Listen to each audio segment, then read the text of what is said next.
Hello students,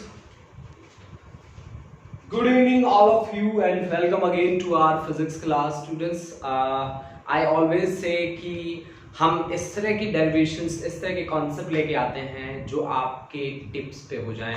अगर आप एक बार इस वीडियो से लास्ट एंड तक अगर आप जुड़े रहते हैं तो बिलीव मी ये टॉपिक आपके लिए इजीएस्ट टॉपिक होगा। Students, we are talking about the chapter. That chapter is electromagnetic induction. Okay guys, electromagnetic induction से पहले हमने इलेक्ट्रोस्टैट पढ़ा है, उसके बाद करंट इलेक्ट्रिसिटी पढ़ी है, उसके बाद मैग्नेटिक इफेक्ट ऑफ करंट पढ़े हैं। तीनों में हमने क्या किया? स्टार्टिंग में हमने स्टैटिक चार्जेस की प्रॉपर्टीज को स्टडी किया।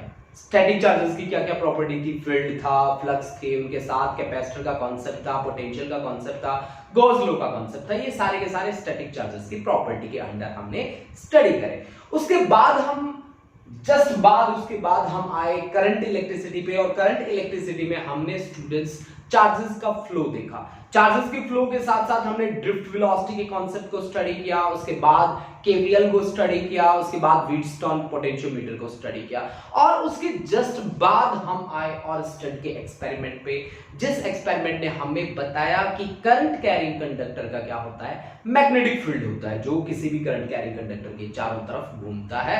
हमने उसको राइट हैंड थंब रूल से उसकी डायरेक्शन को रिप्रेजेंट किया, और उसके जस्ट बाद हम बात कर रहे हैं कि मैग्नेटिक फील्ड को अगर हम वैरी करें तो करंट क्या हो सकता है? जनरेट हो सकता है। इसमें हमारी सबसे ज्यादा हेल्प कर रहे हैं माइकल फैराडे। माइकल फैराडे अपने इस कॉन्सेप्ट की हेल्प से हमें बता रहे हैं कि ईएमएफ ऑफ करंट कैसे जनरेट होगा। That is is equal to minus of d phi by dt. This phi is phi b. Actually this is magnetic flux, and magnetic flux is given by the dot product of magnetic field on area.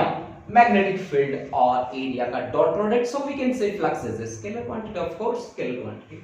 Okay guys, now we talk about the self induction. Self induction को मैंने ऊपर हिंदी में लिखा है, अपने पैरों पे खुद कुल्हाड़ी मारना। मतलब अपने पैरों पे खुद कुल्हाड़ी कैसे मारेगा भाई?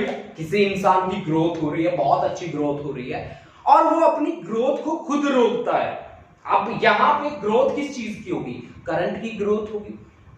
ठीक है भाई, करंट की ग्रोथ होगी। जैसे मैकेनिक्स के अंदर आप इनर्शिया वर्ड लेते हो मास के लिए, उसी तरह से इलेक्ट्रिसिटी में आप इनर्शिया वर्ड यूज करते हो किसके लिए? सेल्फ इंडक्शन के लिए। ठीक है, आप मेरी बात को समझ पा रहे हैं? मैकेनिकल आपने देखा होगा, मैकेनिक्स के अंदर mass plays the role of inertia in electricity. ठीक है, that role is played by self induction. How the role is played? कि किसी भी कॉइल से करंट का फ्लो होगा। अब करंट का फ्लो होगा तो every current carrying conductor has its own magnetic field. अब मैग्नेटिक फील्ड है तो फ्लक्स है। देखा ना आपने फॉर्मूले से? अगर फ्लक्स है तो फ्लक्स, जैसे जैसे करंट इंक्रीज होगा फ्लक्स इंक्रीज होगा। अगर फ्लक्स इंक्रीज होगा या डिक्रीज होगा तो ईएमएफ जनरेट होगा बाय दिस फार्मूला। ईएमएफ और करंट विल जनरेट, और ये फार्मूला क्या कहता है कि जो ईएमएफ और करंट जनरेट होगा उसकी डायरेक्शन ऑफ फ्लो से क्या होगी? अपोजिट होगी। यानी कि अगर किसी कॉइल में से करंट पास किया ना मेरे भाई, तो जैसे जैसे करंट इंक्रीज होगा ना, अपोजिट डायरेक्शन में ईएमएफ इंड्यूस हो जाएगी, जो उसके मोशन को क्या करेगी? अपोज करेगी। यानी कि उसके अंदर करंट की ग्रोथ हो रही थी कॉइल के अंदर, अब वो अपनी ग्रोथ को खुद ही नहीं होने दे रहा by inducing an EMF in the opposite direction. This is the concept of self induction. Self induction कहता है कि मैं अपनी ग्रोथ को अपने आप रोक लूंगा। किससे? एक ईएमएफ को अपने आप पैदा करके इन द अपोजिट डायरेक्शन। अब मैंने यहां पे इसको शो किया है, कॉइल में इस तरह से करंट फ्लो कर रहा है इस डायरेक्शन में, तो ईएमएफ जनरेट हुई इससे अपोजिट। लेकिन किस सिचुएशन में? जब करंट इंक्रीजिंग था। अगर करंट डिक्रीज होना शुरू कर दे तो ईएमएफ की डायरेक्शन, जिस डायरेक्शन में करंट पहले फ्लो कर रहा था उसी की डायरेक्शन में क्या हो जाएगा? ईएमएफ इंड्यूस हो जाएगा। अब देखो बच्चों, सारा का सारा फंक्शन जो डिपेंडेंसी है वो किस चीज पे है? अगर मैं आपसे पूछूं कि यहाँ पे मैग्नेटिक फ्लक्स किस पे डिपेंड करता है, तो आप मेरे को डायरेक्टली आंसर कर दोगे, आप कहोगे सर जी करंट पे डिपेंड करता है। ऑफ कोर्स करंट पे डिपेंड करता है, मैं मानता हूं ये बात। अब इसी बात को हमें बहुत ज्यादा घुमा फिरा के लिखना है। ठीक है, मैग्नेटिक फ्लक्स आपका डिपेंडेंट है on the current flowing through the coil. This is magnetic flux. If we remove the sign of proportionality, then we have to multiply the constant, that constant is L. L is constant of proportionality and known as coefficient of self induction or self inductance of the coil. इसी का नाम है coefficient of self induction. L, where L is constant of proportionality and known as where L is coefficient of self induction. Coefficient of self induction. अब इसके साथ हम किस तरह से बिहेव करेंगे अब आप देखते जाना भाई. सबसे पहले if a unit current I is equal to 1 ampere current flow through the coil, अगर एक यूनिट करंट फ्लो करता है then magnetic flux associated with the coil will be equal to coefficient of self induction. यानी कि आप यहां से definition बना सकते हो कि coefficient of self induction is defined as the flux associated with the coil when a unit current passes through the coil. right? आप यहां से देखिए तो आपने बनाया ये डेफिनेशन. ऑफ कोर्स आपने यहां से देख के बनाया. ठीक है. phi b is equal to L कब होगा? ठीक है. L क्या है? coefficient of self induction. यानी coefficient of self induction is defined as the flux associated with the coil when a unit current flows through the coil. Now according to Michael Faraday, now as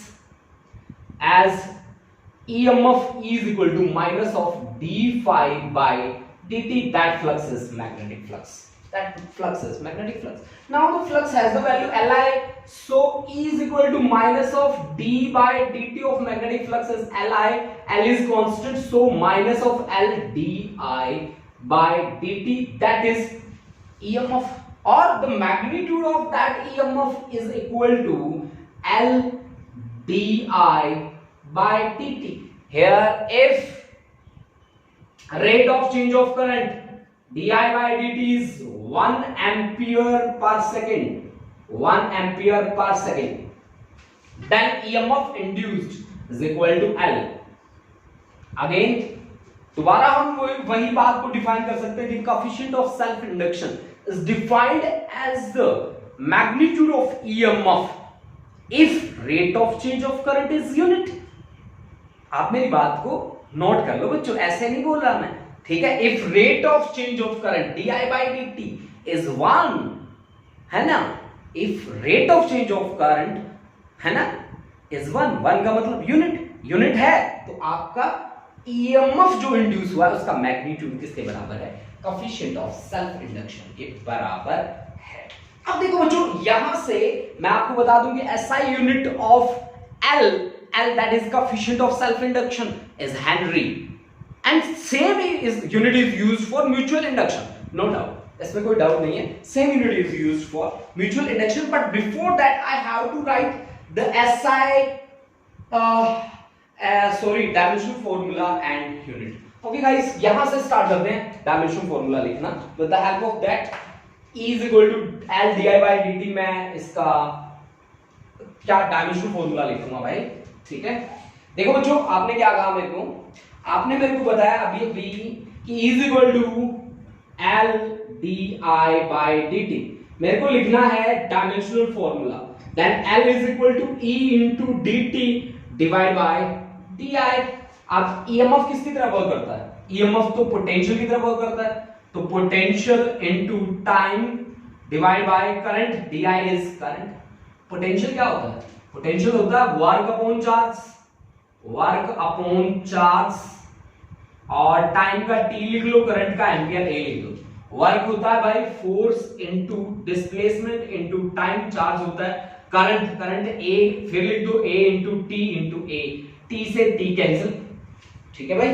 force के लिए dimensional formula है हमारे पास m1 l1 t-2. Displacement के लिए l1 a into a square, ampere का square, यानी कि m1 l2 t-2 a-2. This is the dimensional formula.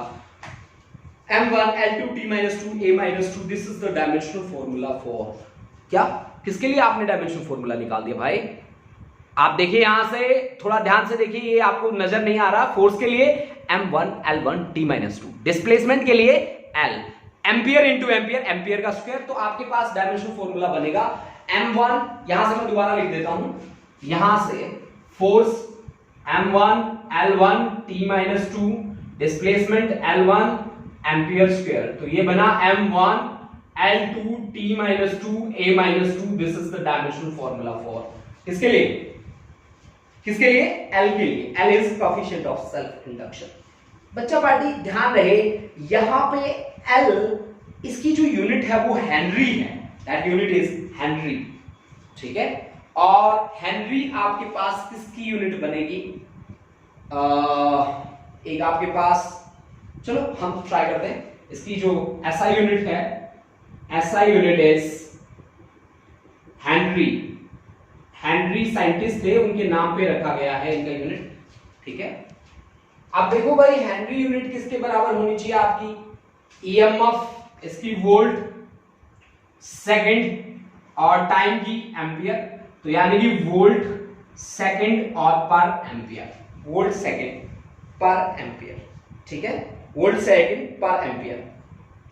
Volt second आपके पास होता है वेबर के इक्वल, तो weber per ampere, volt second आपका होगा weber, weber that is flux, weber per ampere, यानी कि आप लिख सकते हो henry is equal to volt second per ampere and that is equal to weber per ampere.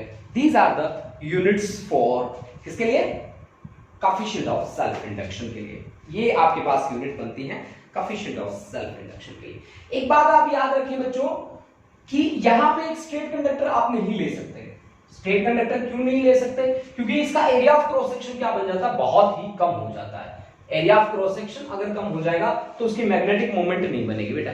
Magnetic moment होता है करंट इनटू एरिया, एरिया आपका बहुत कम है, यानी कि आप कभी भी सेल्फ इंडक्शन के लिए स्ट्रेट कंडक्टर का यूज नहीं कर सकते।